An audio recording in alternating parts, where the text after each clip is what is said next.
আমি শুভ প্রজাতন্ত্র দিবস। আজ প্রজাতন্ত্র দিবস। তো একটা জিনিস যেটা বলতে এলাম সেটা হলো 1947 সালের 15ই আগস্ট দেশ স্বাধীন হলেও আমাদের জাতীয় সঙ্গীত হিসাবে জনগণ মন অধিনায়ক জয় হোকে ঘোষণা করা হয়েছিল 1950 সালের 24শে জানুয়ারি, অর্থাৎ প্রজাতন্ত্র দিবসের দুদিন আগে 1950 সালে।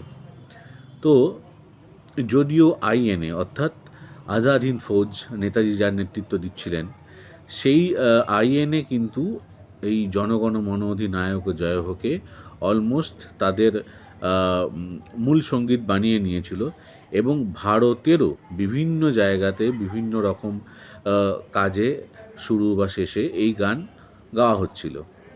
কিন্তু তবুও 1947 সালের 15ই আগস্ট এই গানটাকে জাতীয় সঙ্গীত করা হবে কি না সেই নিয়ে কিছু মানুষ দ্বিধাগ্রস্ত হয়ে যান।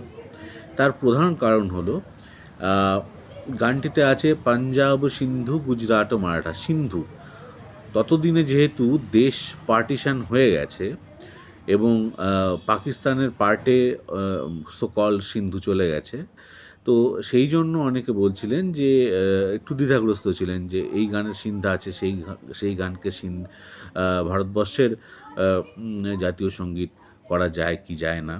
এবং দ্বিতীয়ত কিছু মানুষ যারা সেই সময় রবীন্দ্র বিরোধী ছিলেন বা রবীন্দ্রনাথকে অ্যাকসেপ্ট করতে পারছিলেন না, তারা বলেছিলেন যে যখন 1911 সালে কিং জর্জ ফাইভ এই দেশে এসেছিলেন, সেই সময় রবীন্দ্রনাথ তাকে ওয়েলকাম করতে এই গান লেখা হয়েছিল, তাই তারা রাখতে চাইছিলেন না এই গানকে জাতীয় সঙ্গীত হিসাবে।